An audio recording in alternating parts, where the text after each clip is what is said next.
네, 정부가 어제 새 정부 첫 예산안을 발표를 했습니다. 강도 높은 구조조정을 추진하지만 그래도 이 사회적 약자 그리고 미래 세대 물가 안정 예산은 최대한 반영하기로 했다고 하는데요. 네, 추경호 부총리 겸 기획재정부 장관 스튜디오에 나와 있습니다. 자세한 이야기 들어보겠습니다. 네, 어서 오십시오. 네, 안녕하세요. 네, 정부가 내년 예산안을 발표를 했습니다. 불효 불급한 지출을 줄이면서 건전 재정을 강조를 했습니다. 대대적 전환을 강조를 했는데 그만큼 지금 어렵다 이렇게 볼 수가 있겠네요. 네, 그렇습니다. 나라 경제에 대한 걱정들이 날로 커지고 있습니다.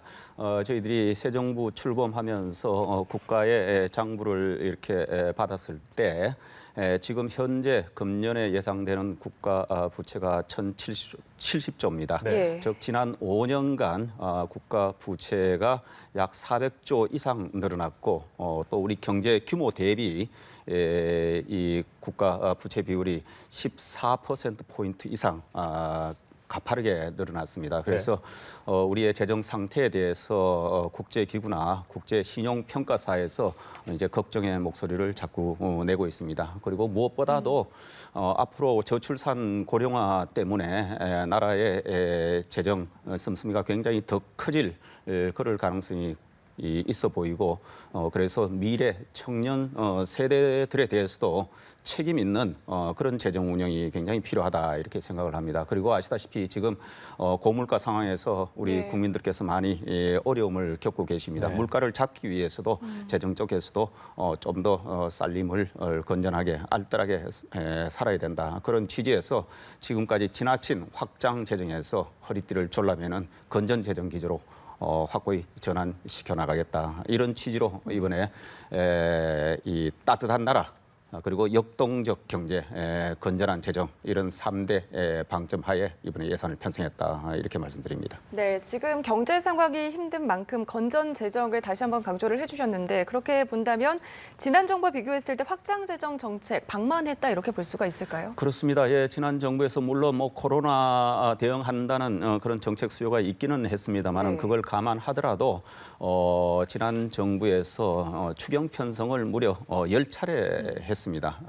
그러면서 국가 부채가 굉장히 빠르게 늘어났다. 그래서 어떤 한 해는 지난 20년, 21년 이럴 때는 이 국가 추경을 포함해서 재정 지출이 거의 18%, 19% 가까이 늘어나는 그런 재정 운영을 했기 때문에 그 결과로 그것이 전부 빚내서 이렇게 하게 되고 그러니까 이 건전 재정에 대한 우려가 굉장히 커지고 있다. 그래서 이래서는 안 되겠다 하는 겁니다. 그래서 빚을 줄이고 그리고 해마다 100조 정도 적자 국채 발행해서 이렇게 살림 사는 것을 이거를 확 줄여야 되겠다. 이렇게 해서 건전 재정 기조로 전환시키겠다 한 겁니다. 네, 그렇군요. 한편 2010년 이후에 13년 만에 처음으로 이 총 지출이 감소를 했습니다. 예. 일각에서는 좀 경제 회복에 중점을 둬야 한다는 지적이 나오고 있는데 부총리께서는 어떻게 생각하십니까? 그렇습니다. 저희들도 물가가 안정되어 있으면은 이 물가보다 경기에 더 방점을 두고 할 텐데 지금은 여전히 고물가 상황이고 이런 상황은 상당 기간 좀 지속이 될 것 같다. 물론 그 수준은 조금씩 낮아질 걸로 예상은 합니다만 그래서 우선 물가 안정에 방점을 둬야 된다는 생각이고 무엇보다도 지금은 그동안에 지나친 확장 재정으로 인해서 재정 건전성에 대한 우려가 굉장히 크다. 그래서 이런 경제가 대내적으로 불확실할 때는 우리 이 건전 재정이 곧 우리 경제의 최후의 보루고 그다음에 안전판이다. 이것이 흔들리면은 곧 이 재정 위기가 곧 국가 경제 위기로 간다. 그래서 그 어떤 것보다도 건전 재정 기조를 확고히 하는 것이 이 위기 극복에도 제일 도움이 된다. 이런 생각이고 그다음에 물가 안정 기조를 확고히 하면서도 저희들이 내년도 세제를 편성함에 있어서 세제 개편안에서도 기업들 그리고 우리 중산 서민층들의 세부 부담은 경제가 어렵기 때문에 그들의 실질 소득을 좀 뒷받쳐주고 이렇게 해야 되기 때문에 그래서 그 부분에 관해서는 일정 부분 세금을 좀 줄여 들여드림으로써 그분들이 실질적으로 소비에 나서고 투자에 나서고 그것이 결국은 경기를 받쳐주도록 그렇게 경제 운영을 한다 이렇게 말씀드리겠습니다. 네.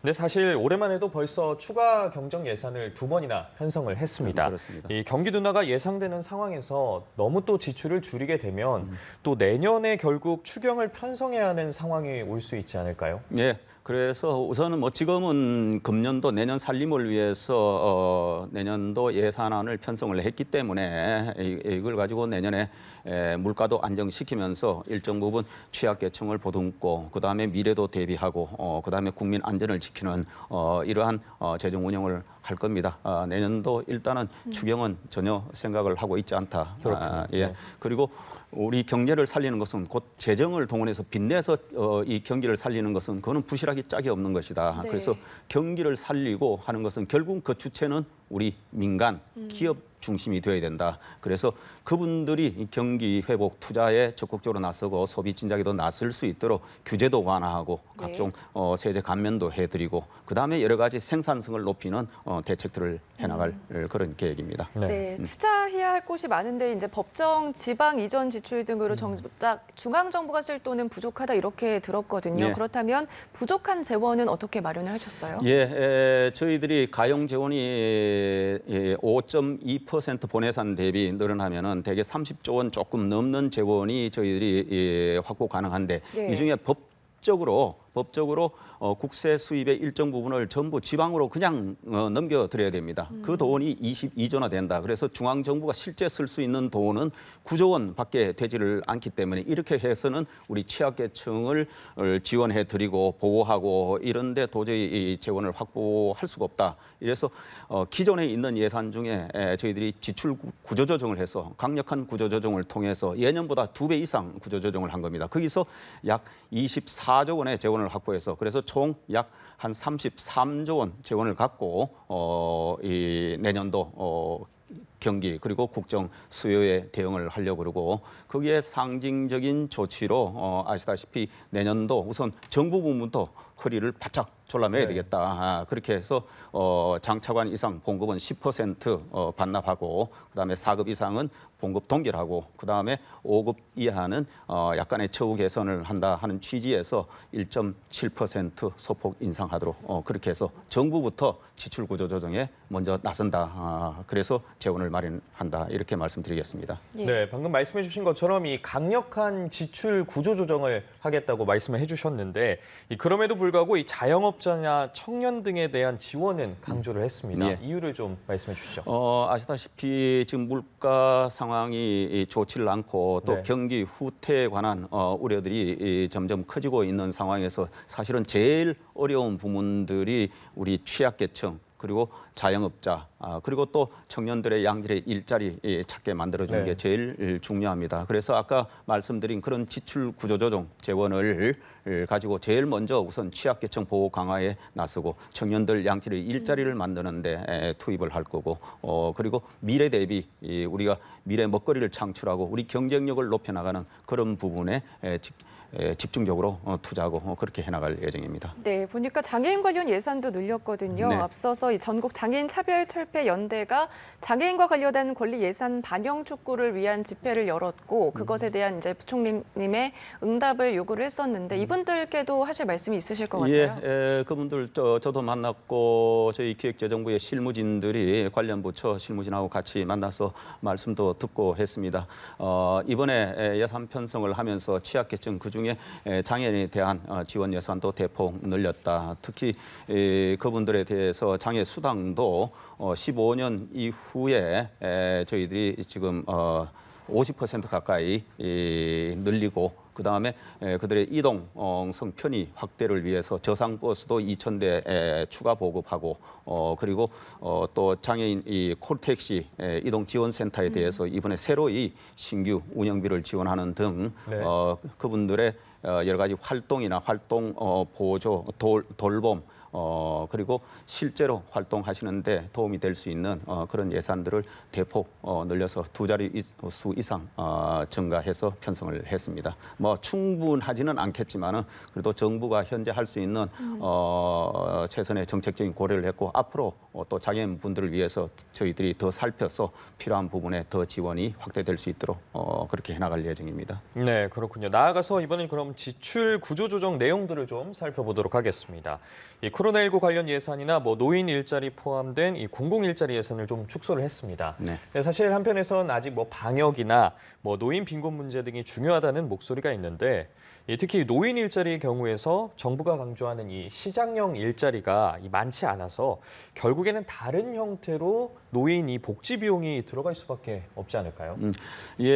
전체적으로 이번 예산을 하면서 취약계층 쪽의 예산을 가장 증가율이 높게 이렇게 했습니다만은 특히 노인분들에 대한 배려도 저희들이 했다. 근데 일자리 예산과 관련해서는 노인 일자리와 관련해서는 전체 예산에서는 큰 변화가 없습니다. 오히려 소폭 늘렸는데 네. 단순의 노무형 일자리 이런 부분은 조금 줄였다. 거기에 대한 비판적인 목소리도 많고 실효성 문제 제기가 많았기 때문에 그래서 공공부문에서 단순 노무형 일자리는 조금 줄였고 네. 실제로 민간 사회 서비스 연계형 그리고 조금 품질이 높은 그런 일자리로 전환하기 위해서 그런 쪽으로 예산을 돌렸다. 그래서 전체적으로 우리 노인분들께서 일자리를 확보하고 하시는 데는 큰 불편함이 없도록 이렇게 했고 더구나 또 내년에는 기초연금도 인상을 높여가지고 기초연금에 대한 지원을 함으로써 노인분들께서 복지 그리고 생활 편의 일자리 이런 데 부족함이 없도록 나름대로 많이 살폈다 이런 말씀을 드리겠습니다. 네, 그리고 올해 약 7천억 원 규모였던 지역화폐 지원 예산은 내년에는 전부 삭감을 했습니다. 지역화폐를 통해서 효과를 보는 부분도 있었다 이런 네. 얘기도 있는데 이거는 왜 삭감하게 된 건가요? 예, 아마 지역화폐에 관해서는 여러 평가가 다양할 텐데 결론적으로 말씀드리면은 이름 자체가 그렇듯이 지역화폐는 그 효과가 개별 지방자치단체에 한정돼서 통용이 되는 것입니다. 네. 그래서 원래부터 이것은 지방자치단체의 고유 사무다. 그래서 원래 지방자치단체에서 시행을 하던 것인데 이것이 최근 몇 년 전에 처음 시작을 해서 2018년에 1,000억 정도에 발행하던 것이 금년에는 약 7조 정도 발행을 엄청나게 증폭이 된 겁니다. 네. 그래서 이 부분은 지방자치단체에서 스스로 결정해서 이것이 지역사회에 도움이 된다고 하면 지방자치단체 스스로 결정하시면 된다. 특히 금년에는 내년 예산에는 지방으로 지방자치단체로 가는 예산이 전체 교육청까지 포함하면 22조 정도가 내려가게 돼 있고 일반 행정과 관련해서도 11조 이상의 내년에 지방교부금이 그냥 내려갑니다. 그러면 그런 돈을 활용을 해서 필요하다고 그것도 지역사회에 정말 도움이 된다고 판단하시면은 지방자치단체에서 알아서 각자 하시면 된다. 그런데 각 지역자치단체에 한정된 효과가 있는 것을 국가가 나라 세금으로 전반적으로 전국에 이렇게 모든 지자체에서 해주는 것은 사업 성격상 맞지도 않고 이거는 또 코로나 때 한시 대응을 위해서 한시적으로 시행했던 사업이다. 그래서 이런 부분은 좀 더 국가 전체적으로 소중한 곳에 사용하기 위해서 일단은 지방자치단체에서 자체적으로 판단해서 시행 여부를 결정하시라 이런 취지에서 지역화폐 예산을 삭감을 했던 겁니다. 네, 말씀해 주신 걸 좀 정리를 해보면은 이제 노인 일자리, 코로나 관련 그리고 지역 화폐까지 전 정부가 중점적으로 좀 추진했던 그런 예산을 삭감한 걸 확인할 수가 있거든요. 일각에서는 문재인 정부 지역의 예산이다 그런 지적도 나오고 있는데 이 부분은 어떻게 생각하시는지? 아시다시피 우리는 선거 과정을 통해서 늘 정권이 교체되기도 하고 이렇게 합니다. 그래서 전 정부가 해오던 것이 모든 게 잘못됐다 이런 접근은 바람직하지 않다. 네. 다 공과가 있기 때문에 좋은 사업은 계속 이어가고 또 잘못된 사업은 저희들이 수정하고 일부 폐기하고 이렇게 합니다. 이번에 예산의 지출 구조 조정을 하면서 전 정부 사업이니까 무조건 깎자 이렇게 접근한 것이 아니고 전부 동일한 기준하에서 한 겁니다. 예를 들어 집행이 굉장히 부진하다든가 즉 어떤 사업은 지금 6월이 지났는데도 집행이 단 2%밖에 아직 집행이 되고 있지 않는 예산 집행이 그런 사업도 있고 어떤 거는 이 단기간에 너무 많이 증가를 해서 예를 들어 AI 학습 데이터 구축 사업 이런 같은 경우에는 불과 한 3년 전에 비해서 3, 4년 사이에 예산이 30배 가량 늡니다. 이래 놓으니까 사실은 부실하게 집행이 되고 결국 그런 사업은 나중에 이용률도 너무너무 저조하다. 그래서 집행이 부족하거나 너무 단기간에 과도하게 갔거나 아니면은 정부가 직접 재정에 의해서 하기보다는 오히려 민간 자금이나 역량이 그 부분을 충족할 수 있으면은 오히려 그 길을 열어주는 게 맞다. 그래서 그런 방식으로 우선순위를 두면서 구조조정을 한 것이지 뭐 지난 정부 사업이라서 무조건 무슨 색깔을 입혀가지고 뭐 삭감을 하고 구조조정을 했다. 이런 접근은 아니다. 저희들이 동일한 기준에 의해서 네. 아까 말씀하신 그런 실효성이나 이런 것을 보고 저희들이 구조조정을 했다는 말씀을 드립니다. 예. 네, 이 조금 전 말씀해 주신 부분과도 연관이 있을 것 같은데 사실 지금 여소야대 상황인 만큼 예. 국회 논의 과정에서 진통도 예상이 예. 되고 있습니다. 예. 당장 이 종부세 등 이 세제 개편안도 통과가 안 된 상황인데 어떻게 추진해 나가실 생각이십니까? 예, 이번에 지금 어제 오늘 또 하루 이틀 사이에 지금 계속 쟁점이 되고 있는 종부세는 네. 2022년 금년도에 한한 부분이고 이것은 아시다시피 지난 대선 지방선거 과정에 양당이 여야가 공히 국민들께 약속드린 부분입니다. 네. 20년 기준으로 종부세 부담을 완화해 드리겠다. 그 법안을 제시를 한 겁니다. 그런데 일정 부분은 동의를 하시면서도 또 일정 부분은 부자 감세라고 갑자기 또 입장을 바뀌어서 이렇게 접근하시는 것은 맞지 않다 하고 또 내년 부분은 아직까지 세제 개편안이 발표는 했는데 법안이 이제 9월 초에 국회로 갈 겁니다. 그래서 이런 부분에 관해서 아마 각 당의 또 정강 정책도 다르고 생각이 조금 다르기는 할 겁니다. 저는 전체적으로 대한민국이 잘 돼야 되고 우리 국민들 행복해야 된다. 여기는 다 뜻을 같이 한다 이렇게 생각하실 겁니다. 그래서 저희들이 제시한 법안에 관해서 그 취지를 충분히 설명을 드리고 좀 이해와 협조를 구하면서 이제 새로이 출범한 정부가 새로이 이 부동산 시장도 안정시키고 경제도 좀 살려보려고 그러고 물가도 안정시키려고 그러고 네. 또 나라 경제 경쟁력도 높이려고 그러니까 좀 믿고 처음에는 조금 이 집권한 여당을 좀 믿고 밀어주시고 좀 협조해 주시면은 정말 고맙겠다. 국회 과정에서 저희들이 열심히 찾아뵙고 설명드리고 이해를 구하도록 하겠습니다. 네, 물가에 대해서도 말씀을 좀 해주셨는데 계속 지금 물가가 오르고 있다 보니까 관심이 굉장히 높습니다. 네. 7월 소비자 물가 상승률을 보니까 6.3%였거든요. 네. 8월 소비자 물가 어떻게 전망하시는지요? 예, 이제 8월이 뭐 다 이제 네. 마무리 됐습니다. 저희들이 보면은 최근에 여러 가지 국제 원자재 가격도 좀 떨어지고 국제 유가도 하락하고 이렇게 해서 저희들이 매일매일 주요 품목에 관해서 가격 동향 점검을 하고 있습니다. 저희 자체적으로 점검을 해본 것에 따르면은 7월 달이 6.3%였는데 그보다는 좀 훨씬 낮지 않을까. 그래서 저희들은 아마 8월 달 물가는 6%가 안 되는 5%대 어디가 나오지 않을까 그렇게 조심스럽게 저희들이 예상을 해봅니다. 네, 마지막으로 질문 하나만 더 드리겠습니다. 아마 많은 분들이 어제 오늘 관심을 가졌던 부분일 것 같은데 이 과거 외환은행 매각 과정에서 이 정부의 매각 지원 절차 때문에 손해를 입었다면서 이 론스타가 제기한 소송에서 우리나라가 약 2,800억 원대 배상 판정을 받았습니다. 네. 뭐 일각에서 예상보다는 낮은 수치다라고 하긴 하지만 어쨌든 적지 않은 금액인데 어떻게 대응하실 생각이십니까? 그래서 론스타와 관련된 문제를 오늘 낮에 법무장관께서 입장을 발표하셨습니다만은 저희들은 우선 판정 결과에 대해서 상당히 유감스럽다 이렇게 생각을 합니다. 네. 정부가 론스타에 대해서 행정 조치를 함에 있어서 국제 규범 조약에 따라 공정 공평하게 대우를 해왔고 한데 이번에 일정 부분 뭐 대부분은 대한민국 정부 입장을 받아들였습니다만은 일부분 받아들이지 않고 손해배상 이 결정을 했습니다. 그래서 정부는 크게 유감을 표하고 이 부분에 관해서 현재 아마 법무부 그리고 정부 종합 대응 팀을 중심으로 이 부분에 관해서 수용하기 어렵기 때문에 저희들이 취소 또는 집행정지 등에 관해서 추진하는 문제를 아마 내부적으로 검토하기 시작했는데 아직